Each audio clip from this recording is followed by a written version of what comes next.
일단 오늘 내용은 주변에 좀 많이 알려주셨으면 합니다. 진짜 이거 하나가 지난 1년 동안 잘못 알려지고 행정도 갈피를 못 잡은 탓에 지금도 도로가 아비규환이 있더라고요. 심지어 바뀐 지가 꽤 됐거든요. 그런데 최근에 서울 시내부터 경기도 주요 도시, 인천, 송도 이런 곳들을 돌아다녀 보니까 여전히 모르고 있는 차주들이 수두룩하더라고요. 우리가 모르는 사이에 우회전하는 방법이 3번이나 바뀐 거 알고 계셨나요? 무조건 멈춰 있어야 하는 것도 이제는 아니고요. 무조건 일시 정지해야 하는 것도 이제는 아닙니다. 한편으로는 속이 후련한 방법이 도입되기도 했고, 한편으로는 이게 무슨 소리인가 싶은 것도 있습니다. 최근에 또 바뀐 우회전 방법 쉽고 빠르게 정리해드리겠습니다. 고장 진단, 결함, 내 차 운행 기록까지 모든 걸 한 번에 정리하고 싶을 때 인포카!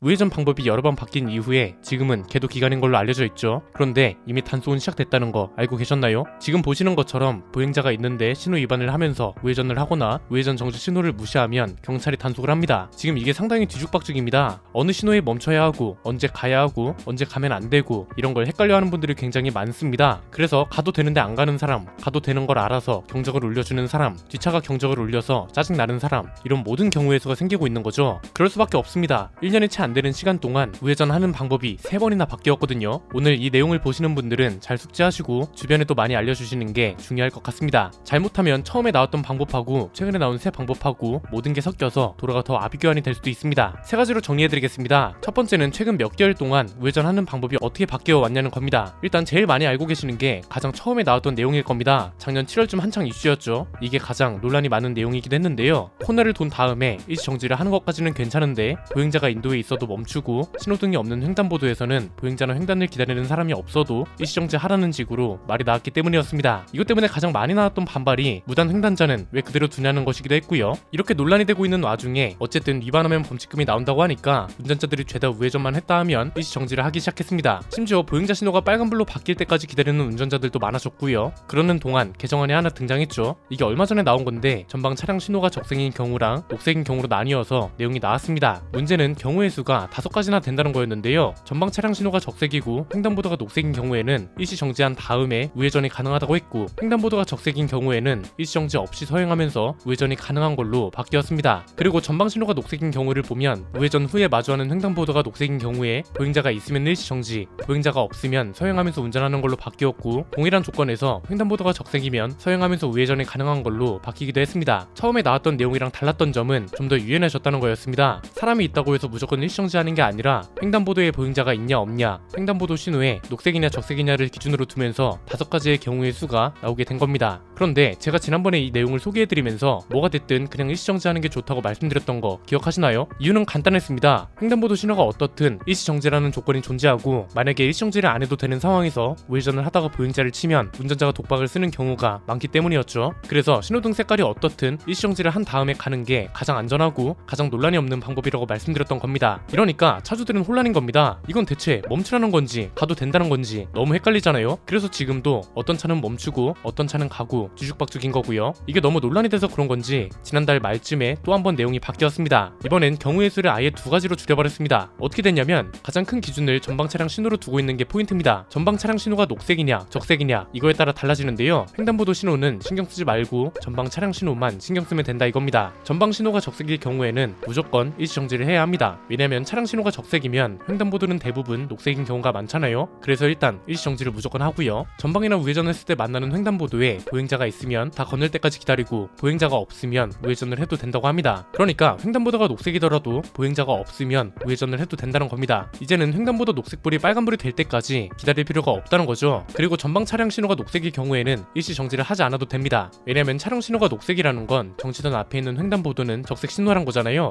대신 우회전했을 때 만나는 횡단보도에 보행자가 있으면 멈춰야 하고 보행자가 없으면 우회전해도 됩니다. 자, 이것도 헷갈리는 분들이 많을까봐 간단하게 다시 정리해드리겠습니다. 운전자들은 전방 차량 신호를 기준으로만 생각하면 됩니다. 차량 신호가 빨간색이면 정지선 앞에 무조건 일시 정지를 해야 합니다. 그런 다음에 정지선 앞에 있는 신호랑 우회전했을 때 만나는 횡단보도에 보행자가 있으면 멈추고 보행자가 없으면 가도 되는 겁니다. 그리고 전방 차량 신호가 녹색일 경우에는 굳이 일시 정지할 필요가 없습니다. 일단 정지선 앞에 있는 횡단보도를 지난 다음에 우회전했을 때 만나는 횡단보도에 보행자가 있는지 확인하고 있으면 멈추고 없으면 가도 됩니다. 일단 횡단보도가 녹색이라고 해서 무조건 빨간 신호가 들어올 때까지 기다릴 필요가 없다는 겁니다. 경찰청에서 직접 발표한 자료니까 이대로만 따르면 되고요. 주변에도 제발 많이 알려주시길 바랍니다. 지난 1월 22일부터 바뀌어서 운영 중인데 제대로 홍보가 안 돼서 그런지 여전히 보행자 신호가 빨간불이 될 때까지 기다리는 운전자들이 많더라고요. 두 번째는 약간 후련한 방안이 하나 도입됐다는 겁니다. 우회전 방법 때문에 굉장히 많은 제안이 나왔습니다. 저희 채널에서 나온 것만 봐도 우회전 신호 도입부터 해서 횡단보도 위치 옮기기까지 굉장히 많은 게 나왔잖아요. 이 중에 하나가 실제로 도입되기 시작했습니다. 우회전 신호인데요. 기존하고는 조금 다르게 경찰이 확대 도입을 준비하고 있습니다. 기존에는 우회전 신호가 있긴 했습니다. 그런데 생긴 게 직진 신호랑 똑같아서 헷갈리는 경우도 많았고 아예 무시하는 운전자들도 많았습니다. 현대차 사옥 앞에 큰 교차로 하나가 있거든요. 양재역에서 강남 순환로 방향으로 우회전하는 도로가 있는데 여기도 우회전 신호가 있습니다. 그런데 위반하는 차들이 수두룩합니다. 이제는 우회전 신호등이 이렇게 바뀝니다. 좌회전 신호를 화살표로 표시해주는 것처럼 우회전 신호도 이렇게 화살표 모양으로 바뀐다고 합니다. 올해 1월 기준으로 전국 15개소에서 설치 운영 중이라고 하고요. 효과가 괜찮으면 각 지자체랑 협의해서 추가 설치를 검토할 예정이라고 합니다. 우회전 신호가 있으면 전방 신호가 어떻든 우회전 신호만 잘 따르면 됩니다. 우회전 신호가 빨간불이면 정지선에 멈춰있다가 녹색 화살표 불이 들어오면 보행자가 있는지 없는지 확인 후에 안전하게 우회전하면 끝입니다. 우회전 신호를 도입해야 한다고 하는 운전자들이 꽤 많았는데 이게 드디어 도입된다고 하니까 얼마나 후련한지 모르겠습니다. 1월부터 3개월 동안 계도 기간이긴 한데 이미 단속은 시작됐습니다. 우회전 신호를 위반하다 적발되면 범칙금 6만원에 벌점 15점이 부과됩니다. 계도 기간이 완전 끝난 다음에 4월 18일부터는 시범 구역뿐 아니라 전국에서 단속을 한다고 하니까 잘 살피면서 다녀야겠죠. 세 번째는 이거 하나로 모든 게 해결될 수 있냐는 겁니다. 저는 절대 아니라고 봅니다. 이전에 있던 개정안들은 엉성한 부분이 없지 않았습니다. 경찰들도 헷갈려할 정도라면 말 다 했죠. 기존에는 근본적인 것들을 제대로 건드리지 않으면서 우회전 방법만 고치려고 하다 보니까 문제가 됐던 겁니다. 당장 정치선 앞에서 일시정지를 해야 하는지 우회전했을 때 만나는 횡단보도 앞에서 일시정지를 해야 하는지 이런 것들조차 기준이 애매했잖아요. 지금은 기준이 간소화되면서 방법도 명확해졌으니까 정부에서 적극적으로 홍보를 해야 할 것 같습니다. 앞에서 제가 정리해드린 대로 정치선 앞에 멈추는 건지 우회전했을 때 만나는 횡단보도 앞에서 멈추는 건지 언제 가도 되는 건지 이런 걸 제대로 알려주라는 겁니다. 본인들도 헷갈려하면서 운전자들이 제대로 따르길 바라는 건 너무 욕심이잖아요. 신호등까지 도입하면서 기준을 아예 명확하게 잡았습니다. 전방 차량 신호가 빨간불이면 무조건 정지선 앞에서 일시정지해야 한다는 기준도 분명해졌습니다. 실제로 우회전 신호 설치 효과가 괜찮았다고 합니다. 작년 9월부터 해서 올해 1월 기준으로 아까 말씀드렸던 대로 15곳에서 신호등을 새로 설치했는데 설치 전에는 일시정지 기준을 지키는 운전자가 10.3%에 불과했다면 설치 이후에는 신호 준수율이 89.7%까지 올랐다고 합니다. 우회전 방법을 바꾸는 취지 중 가장 중요한 게 보행자 사고를 줄이기 위한다는 게 가장 크기 때문에 올바른 개선 방안이 맞습니다. 대신 우회전 신호가 생기면서 신호가 떨어졌을 때만 우회전을 할 수 있게 되면서 우회전을 기다리는 차량 대기 행렬이 기존에는 7.3m였던 게 9.2m로 늘었다고 합니다. 그러니까 우회전 신호를 도입하는 건 보행자 보호를 위한 시작점으로만 봐야 한다는 거고요. 앞으로 횡단보도 위치 변경이나 끝차로를 점령하는 불법 주정차 차량이나 택시 단속 같은 걸 같이 늘려야 보행자 사고도 줄이면서 우회전 대기 행렬도 줄이는 말 그대로 실효성 있는 행정이 될 거라는 겁니다.